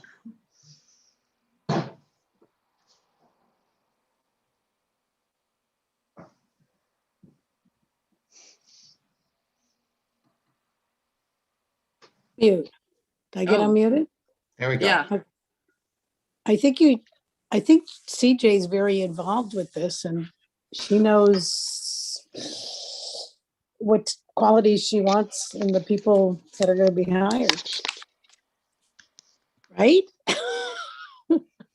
So do you hire the person, CJ? We can hope. Well, she Yeah, interviews. Yeah, she does. Yeah. Yes. Oh, Yeah, good. absolutely. Great, And thanks. it's wonderful to have the town board support, of course. So yeah. Of course, she's going to we'll have do- the town board. Yes. We'll do our best Good. to Okay. select the best candidates for the town, of course. And so, I think, and I don't mean to characterize Lynn in any way as being, uncooperative about it. In fact, I asked, kind of for his, take on it, and he said, the current energy code requires, blower door test for most new residential structures of like 1 to 3. Air changes an hour, and they're passing with flying colors. I mean, he's enforcing the existing energy code, and I think he thinks that it might be more expensive to do certain types of development, with the stretch code, and we do certainly have folks on our town board with building expertise that I think would be really great to have this conversation with about these more stringent energy code mandates from the town. So I think that that's just like a really good conversation, if some members of CAC wanted to have that with the town board. I think it's, less frankly about the hire, whoever comes in is going to enforce the code and, that we have in place. It's really up to the town board about whether they want to, adopt something, so stringent. But if it comes with a big check, maybe. So just help me understand, when you said, kind of nudge the town board about this program, what would that look like? Because I'm thrilled to hear that you would hire this person. Somehow I thought it was more complicated than that. So No worries. that's really No. good news. I'm thrilled. And then what do you see as the CAC's specific role? Just that, if you want to participate in this clean energy communities leadership thing, if you think it has value, and I'm also kind of mentioning maybe it's not clear. Sometimes I don't tie these things together in the clearest way. My apologies. But I'm thinking about this. What were we just talking about here? This New York Energy Stretch Code, right? Like they're saying, okay, if you adopt the New York Energy Stretch Code, we'll give you $5,000. But they're NYSERDA, the people who are running this program, are about to come out with a new program that's like New York kind of mega stretch, or whatever you want to call it. It's like Super. big stretch. big stretch of the cherry on top. And that is also, they're dangling even bigger checks in front of municipalities to be able to adopt that. So I guess what I'm trying to say is that, if you guys are interested in pursuing any or all of these action grants, um, it might be good to have a sense of, priorities of kind of which ones you want to do. That's it. That's basically what Okay. I'm saying. I might add that if we go this route, we're going to get help from Terry Carroll and his group. Of course. They would probably be a very big help, actually. Let's see, slide 22.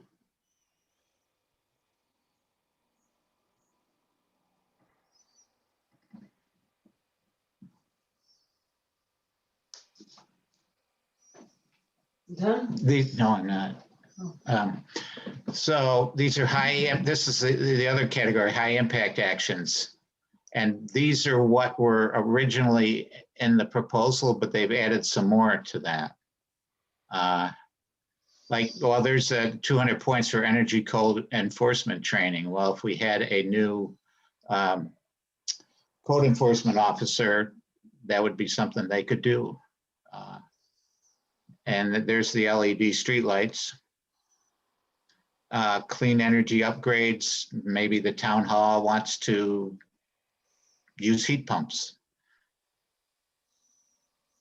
And are we a climate smart community certificate? Do we have certification yet? Yeah, we're a climate smart community. So I'd there's have some to things too. check into the community certification, but I think so. Yeah. So there's some more points. And we've done heat smart and things like that. So that scores you some points. And then 23 include the next slide.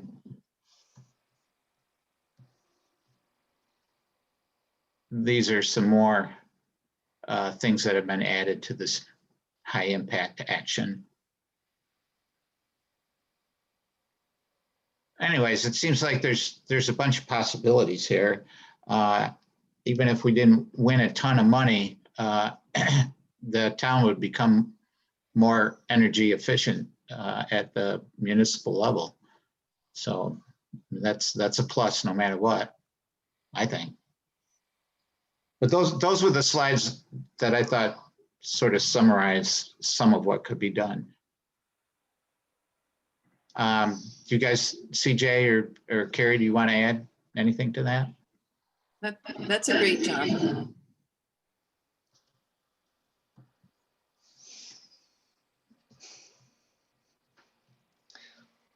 No, I think that really covers it. It really depends on kind of what you all want to prioritize from there. I'm happy to kind of help be the coordinator here with Terry and with you too, Carrie and Tom. But yeah, it really comes down to what you want to prioritize. And I can send around, let me send around that information about that program opportunity notice to you as well. Because that is, that's a pretty lucrative proposal for the town if they end up issuing it.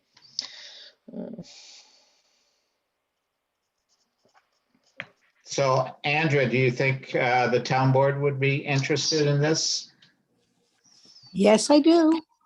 All right. Yeah. I can't imagine why they wouldn't, why the other member, I am, but I can't imagine why the other members wouldn't. Mm-hmm. Well, So do we need to present something to the town board, or are they already aware of it?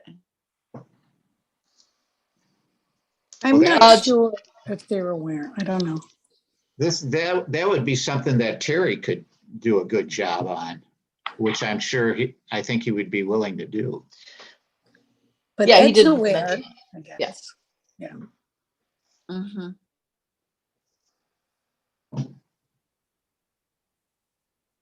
So I think this is worth pursuing. I'm willing to put some time into this. So a next step might be just making sure the other board members are aware of the program. And that would involve maybe getting it on the agenda? Well, we'd have to talk to Terry also. Yeah. Yeah, I think Tom's right. If there was a short presentation, I mean, our meetings are like chock full, but Mhm, yeah. Then everybody would be on the same mhm, level. They would know the same instead of just bits and pieces. Yeah. mhm. Yeah, maybe he could give even a shorter presentation. Yeah.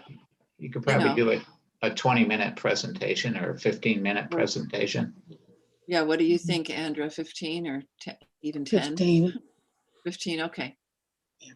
Yeah. Well, I'll either myself or Terry or CJ will get a hold of Terry and see what we can work out. First, see if he's interested in doing it, which I think he is. And then we can figure out when to get it on the agenda. Great. That's awesome. Want to just say that you'll do it, Tom? Is that okay? Yeah, I'll check into that. Okay. Okay, it's called Stretch to Zero is NYSERDA's thing they're kind of shopping around. It'd be a pilot program that they're shopping around. And they kind of asked me for a little bit of feedback on it. And so I'll forward it to Carrie and Tom, and they can, if you guys end up coordinating on the Clean Energy Communities Leadership Program. This is kind of a plus in addition to that, but it's got the overlap to it. So if we adopt the stretch code, and then we also consider the stretch to zero code. But again, it's a pilot program. NYSERDA is just kind of shopping around to municipalities for feedback. So I'll just send it to you guys and take a look and see if you have any thoughts. Great. Thanks. Okay. Okay, so there's one more thing on the agenda, but maybe it's getting a little late in the evening and we've lost a few people along the way. So maybe we should end it here and everybody can recover. Yeah, you're losing your crowd. They're dropping like flies. Well, thanks everybody for Sorry. sticking around as long as you did. Thank you. And, Thank you, Tom. and thanks everybody who was here tonight. It was we covered a bunch of stuff, and I think there's been some clarification, and we're moving along. I know the wheels turn slowly, but they're turning. Yeah. Thank you, Tom. Thank you. Okay, so a move to adjourn the meeting. Yes. All right. Please. Somebody, yeah, okay, well, let's call it an evening, and thanks again, everybody, for hanging in there. Yeah. Thanks for the Have good a work. good night. Thank you, Heather. Bye-bye. No problem.